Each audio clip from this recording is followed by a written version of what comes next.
ప్రధానమంత్రి నరేంద్ర మోడీ పైన టీడీపీ వర్గాలు కుమిలిపోతున్నాయి. మీరు పైకి వారు వ్యక్తం చేయలేకపోతున్నారు, దాన్ని కక్కలేక మింగలేక ఇబ్బంది పడుతున్నారు. ఎన్నికల ఫలితాల తర్వాత ఫలితాలను బట్టి ఈ రియాక్షన్ ఉంటుంది. కానీ మోడీ పైన ఎందుకు టీడీపీ వర్గాలు రగులుతున్నాయి, కుములుతున్నాయి? దీనికి కారణం ఏంటంటే అసలు బీజేపీ టీడీపీతో కలవడమే అయిష్టకాపురంగా మొదలైంది. సో జనసేననేమో నిర్ద్వందంగా ఎలాంటి షరతులు లేకుండా చాలా హానెస్ట్గా టీడీపీతో పొత్తుకు సిద్ధపడింది. కానీ బీజేపీ మొదటి నుంచి కూడా గేమ్స్ ఆడుతూ చివరి నిమిషం వరకు కూడా తేల్చకుండా ఉంది. కానీ పొత్తు కుదిరింది. పొత్తు కుదిరిన తర్వాత మోడీ వ్యవహార సరళి ఇప్పుడిప్పుడే జనానికి అర్థమవుతుంది. ఎందుకంటే చిలకలూరిపేట సభలో మాట్లాడారు, రాజమండ్రి సభలో మాట్లాడారు, అనకాపల్లి సభలో మాట్లాడారు. ఈ మోడీ ప్రసంగాలకు ముందే రఘురామకృష్ణరాజుకి టికెట్ ఇవ్వకపోవడం కొంత అర్థమైంది. సో ఇప్పుడు ఈ ప్రసంగాలలో స్పష్టంగా కొన్ని విషయాలు కనబడుతున్నాయి. ఒకటి, టీడీపీ కోరుకుంటున్నట్టుగా జగన్ పైన మోడీ విరుచుకుపడడం లేదు. చిలకలూరిపేట సభలోనైతే అసలు పెద్దగా విమర్శలు చేయలేదు.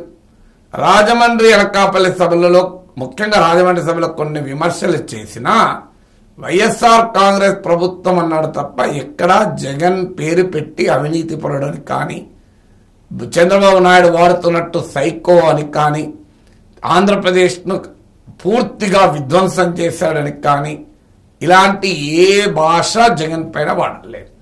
సో భాషలో కానీ భావంలో కానీ జగన్ పట్ల బలమైన వ్యతిరేకతను మోడీ ఎక్కడా ప్రదర్శించడం లేదు. ఇక రెండవది, చాలా క్లియర్గా చంద్రబాబు నాయుడు ఎండార్స్ చేస్తానికి మోడీ మనస్ఫూర్తిగా మాట్లాడలేదు. చిలకలూరిపేట సభలో ఒకటే మాట అన్నాడు, చంద్రబాబు నాయుడు పవన్ కళ్యాణ్ చాలా కాలంగా మీ హక్కులకు కృషి చేస్తున్నారని. రాజమండ్రి సభలో ఒక్క మాట అన్నాడు, చంద్రబాబు నాయుడు పాలనలో ఆంధ్రప్రదేశ్ నెంబర్ 1 పొజిషన్లో ఉండే జగన్ దాన్ని నాశనం చేశాడని.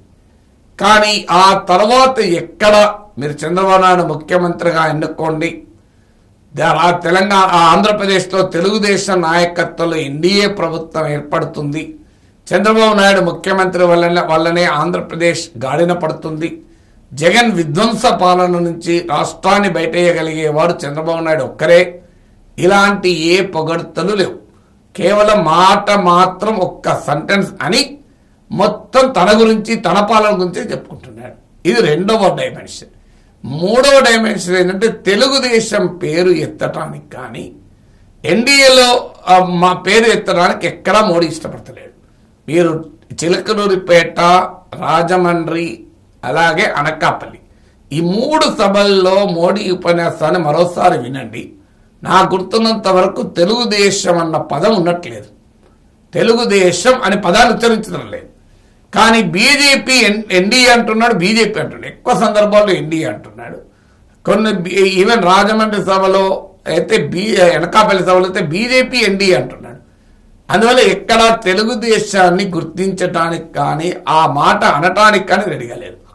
ఇక నాలుగవది, బీజేపీ టీడీపీ జనసేనల మేనిఫెస్టోను ఓన్ చేసుకోవడానికి సిద్ధపడలే. సిద్ధార్థనాథ్ సింగ్ ముట్టుకోవడానికి సిద్ధపడలే. మేనిఫెస్టో పైన మోడీ ఫోటో లేదు. ఆఖరికి మోడీ మేనిఫెస్టో ప్రకటించాక మొదటిసారి ఆంధ్రప్రదేశ్లో పర్యటించారు. రాష్ట్రంలో అసెంబ్లీ ఎన్నికలు జరుగుతున్నాయి, కేంద్రంలో పార్లమెంట్ ఎన్నికలు మాత్రమే జరగడం లేదు. కానీ బీజేపీ సంకల్ప పత్ర గురించి ప్రస్తావించారు, బీజేపీ మేనిఫెస్టో గురించి అనకాపల్లి సభలో. కానీ మీరు ఎక్కడా చంద్రబాబు నాయుడు నాయకత్వంలో ఆంధ్రప్రదేశ్లో ప్రకటించిన మేనిఫెస్టో పేరు కూడా మోడీ తీయలే. చంద్రబాబు ప్రామిస్ చేస్తున్న సూపర్ 6 గురించి మాట్లాడలే ఎక్కడా కూడా. మీరు గమనించండి. సో సంక్షేమ పథకాల గురించి చంద్రబాబు నాయుడు పెద్ద ఎత్తున సూపర్ 6 మీద ఆశ పెట్టుకుంటే సూపర్ 6ను కనీసం ఎండార్స్ చేయలే. తెలుగుదేశం బాగా ఆశ పెట్టుకున్న భూ హక్కుల చట్టం గురించి కూడా ప్రస్తావించలే. అంటే టీడీపీకి ఉపయోగపడే ఏ అంశాలను ప్రస్తావించడానికి మోడీ సిద్ధంగా లేడు. కేవలం ఎన్డీఏ తన ప్రభుత్వము, తన మేనిఫెస్టో, తన పార్టీ మేనిఫెస్టో, తన ప్రభుత్వ స్కీములు ఇవి మాత్రమే మోడీ చెప్తున్నాడు. ఎక్కడ 5వ అంశం. సో మీరు ఆంధ్రప్రదేశ్లో మోడీ ప్రసంగాలను చూస్తే కాంగ్రెస్ పార్టీ పైన, ఇండియా కూటమి పైన మాట్లాడుతున్నాడు, మోడీ ప్రభుత్వం గురించి చెప్తున్నాడు. అంటే ఇది కేవలం జాతీయ ఎన్నికలుగా మాత్రమే మోడీ చేస్తున్నాడు. ఆంధ్రప్రదేశ్ అసెంబ్లీ ఎన్నికల గురించి ఫోకస్ లేదు. చివరికి ఎక్కడో కొంతమంది ఎమ్మెల్యే అభ్యర్థుల్ని కూడా ఓటు వేయండి ఒక అపీల్ చేయడము, 1 or 2 సెంటెన్స్ మినహా మీరు మోడీ ప్రసంగాలు మొత్తం చూస్తే ఇది entire focus is on only parliament elections. అసలు ఆంధ్రప్రదేశ్లో అసెంబ్లీ ఎన్నికలకు కానీ, ఆంధ్రప్రదేశ్లో ప్రభుత్వం ఏది రావాలని కానీ ఎక్కడా మాట్లాడతలేదు. అందుకే మీరు గమనించండి, ఆంధ్రప్రదేశ్కి ఏమి ఇస్తాము అని కూడా చెప్పడం లేదు. ఆంధ్రప్రదేశ్కు తన ప్రభుత్వం ఏం చేసిందని కొన్ని ఉదాహరణలు చెప్పాడు హైవేస్ గురించి, కానీ ఆంధ్రప్రదేశ్లో చర్చనీయాంశం ఉన్న ఏ అంశం గురించి కూడా మోడీ ప్రస్తావిస్తలేడు. విశాఖ స్టీల్ ప్లాంట్ కానీ, ప్రత్యేక హోదా కానీ, ఆఖరికి అమరావతి పైన హామీ ఇవ్వడం లేదు. సో అందువల్ల ఆంధ్రప్రదేశ్కు ఏ హామీ ఇవ్వకుండా 6వ అంశం చంద్రబాబు నాయుడుకి ఏ రకంగా ఉపయోగపడతాడు, ఈ ప్రశ్న టీడీపీకి ఏ రకంగా ఉపయోగపడతారు అనే క్వశ్చన్ చాలా క్లియర్గా కనబడుతుంది. 7వ అంశం చంద్రబాబు నాయుడుతో పోలిస్తే పవన్ కళ్యాణ్కు క్లియర్ ప్రియారిటీ ఇస్తున్నాడు.